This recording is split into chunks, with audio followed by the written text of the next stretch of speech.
Hello, ഞാനിന്ന് ചാല മാർക്കറ്റിൽ വന്നിരിക്കുകയാണ്. ദാണ്ടെ ഒരു സുന്ദര കുട്ടപ്പൻ നടന്ന് വരണം. ഞങ്ങളിന്ന് കുറച്ച് പച്ചക്കറിയും തേങ്ങയും ഒക്കെ വാങ്ങിക്കാൻ വേണ്ടി വന്നിരിക്കുകയാണ്. ഞാൻ മാത്രമല്ല, ചേട്ടനും ഉണ്ട്.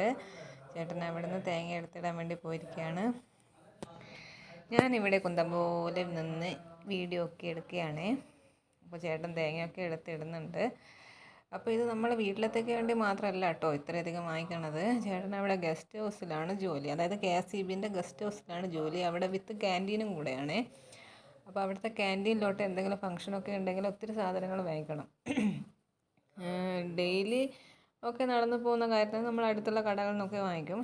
ഇതുപോലെ ഫംഗ്ഷനും കാര്യങ്ങളൊക്കെ വരുമ്പോൾ, അതായത് ഇച്ചിരി ജാസ്തി സാധനങ്ങളൊക്കെ വേണമെന്നുള്ളപ്പോൾ നമ്മളിതുപോലെ ചാല മാർക്കറ്റിലാണ് വന്ന് വാങ്ങിക്കണത്. അത് ലാഭമാണ് ചാല മാർക്കറ്റിൽ നിന്ന് വാങ്ങിക്കുക. നമ്മൾ അത് കുറച്ച് കൂടുതൽ സാധനം വാങ്ങിക്കണം എന്നുണ്ടെങ്കിൽ ഇത്തിരി ലാഭമാണ്. അങ്ങനെ നമ്മൾ തേങ്ങയും വെളുത്തുള്ളിയും ഉള്ളിയൊക്കെ വാങ്ങിച്ച് നേരെ വന്നത് മുളക് പൊടിക്കുന്ന സ്ഥലത്താണ്. ഞാൻ ആദ്യം ഇച്ചിരി മാറി നിന്നു, കാരണം എനിക്ക് മുളക് പൊടിയുടെ ഈ മൂക്കിലോട്ട് അടിക്കുമ്പോഴേ തുമ്മൽ വന്നിട്ട് രക്ഷയില്ലായിരുന്നു. അതുകൊണ്ട് ഞാൻ ഇച്ചിരി ദൂരോട്ട് മാറി നിന്നു. പിന്നെ എനിക്ക് അതിൽ ആ മില്ലിൻ്റെ അകമൊന്ന് കാണണം എന്ന് കരുതി. കാരണം അത് പറയാൻ കാരണം, ചെറുപ്പത്തിൽ അമ്മ ഗോതമ്പൊക്കെ പൊടിപ്പിക്കാൻ പോകുമ്പോൾ ആ മില്ലിൽ നിന്ന് പൊടിപ്പിക്കുന്ന കാണാൻ ഭയങ്കര ഇഷ്ടമായിരുന്നു. അതുകൊണ്ട് ഞങ്ങളൊക്കെ മത്സരിച്ച് അമ്മയുടെ പുറകെ പോവും അത് കാണാൻ വേണ്ടി.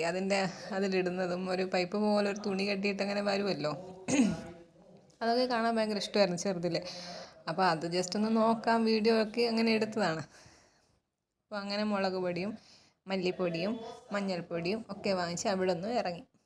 പിന്നെ നേരെ ദാണ്ടേ പച്ചക്കറി ഒരുപാടൊന്നും വാങ്ങിച്ചില്ല കേട്ടോ, കുറച്ചേ വാങ്ങിച്ചുള്ളൂ. ബാക്കി അത്യാവശ്യം അവിടെ ഉണ്ടെന്ന് പറഞ്ഞു. പിന്നെ എനിക്കൊരു സുഖേടെന്ന് വെച്ചാൽ, ഇതുപോലൊക്കെ ഞാനിങ്ങനെ മാർക്കറ്റിലൊക്കെ വരുമ്പോഴേ ശ്രദ്ധിക്കുന്നത് സാധനങ്ങളിലോട്ടല്ല, അവിടെ നിന്ന് വിൽക്കുന്നവരെയാണ് ഞാൻ ശ്രദ്ധിക്കുക. കാരണം എനിക്ക് ഇവരൊക്കെ രാവിലെ തൊട്ട് വൈകുന്നേരം വരെ ഇരുന്ന് ഇങ്ങനെ കഷ്ടപ്പെട്ട് വിൽക്കുന്ന കാണുമ്പോൾ എന്തോ ഒരു മനസ്സിനൊരു സങ്കടം തോന്നുന്നു. അയ്യോ, അവരൊരു പക്ഷേ ഹാപ്പി ആയിരിക്കും, അവരുടെ ജീവിത മാർഗ്ഗമാണ്, അവരതിൽ തൃപ്തരായിരിക്കും. പക്ഷേ എനിക്കിങ്ങനെ പച്ചക്കറി മാത്രമല്ല ഞാൻ പറയണത്, എന്ത് സാധനമായാലും ഇങ്ങനെ വെച്ച് വിറ്റ് അവരിങ്ങനെ കഷ്ടപ്പെടുന്ന കാണുമ്പോൾ എനിക്കെന്തോ സങ്കടം. അത് എല്ലാവർക്കും തോന്നുന്നു, എനിക്ക് തോന്നുന്നത് ഞാൻ പറഞ്ഞു എന്നേ ഉള്ളൂ, തെറ്റായിട്ടാരും കാണണ്ട. അങ്ങനെ ഞങ്ങളിങ്ങനെ അവിടെ നിന്ന്, കാരണം എനിക്ക് എൻ്റെ മനസ്സിലെന്താണെന്ന് അറിയാമോ, ഇവർ ഇതൊക്കെ ഇങ്ങനെ വെച്ച് വിട്ടിട്ട് ഇതൊക്കെ ഇന്ന് ചിലവായില്ലെങ്കിൽ അത് നഷ്ടമായി പോവുമോ എന്നൊക്കെ ഞാൻ ചിന്തിക്കുക. ഞാനത് എപ്പോഴും ചേട്ടനോട് ചോദിക്കും, അയ്യോ ഇതൊക്കെ വിറ്റ് കഴിഞ്ഞില്ലെങ്കിൽ അവർക്ക് നഷ്ടമായി പോവില്ലേ, അവരെന്തൊരു ചെയ്യുമോ അത് എന്നൊക്കെ ചിന്തിക്കും. അതവരുടെ ജീവിത മാർഗ്ഗമല്ലേ. അങ്ങനെ ഓരോരുത്തർ ഓരോരോ കാര്യത്തിൽ കഷ്ടപ്പെടുന്നു.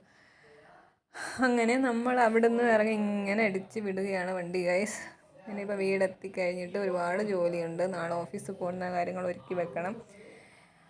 അപ്പോൾ ഇതൊരു ചുമ്മാ ഒരു വീഡിയോ എടുത്തു, അത് ചുമ്മാ ഞാൻ പോസ്റ്റ് ചെയ്യുന്നേ ഉള്ളൂ കേട്ടോ, വെറുതെ. എന്തായാലും ആരും കമൻറ്റും ചെയ്യില്ല, ഒന്നും ചെയ്യില്ല. അപ്പോൾ പിന്നെ ചുമ്മാ അങ്ങ് ഇരിക്കട്ടെ. നല്ലതായാലും ചീത്തതായാലും ആരും ഒന്നും പറയണില്ലല്ലോ, അപ്പോൾ ചുമ്മാ അവിടെ ഇരിക്കട്ടെ. എന്നാൽ ഓക്കെ, ബൈ ബൈ. ഓക്കെ.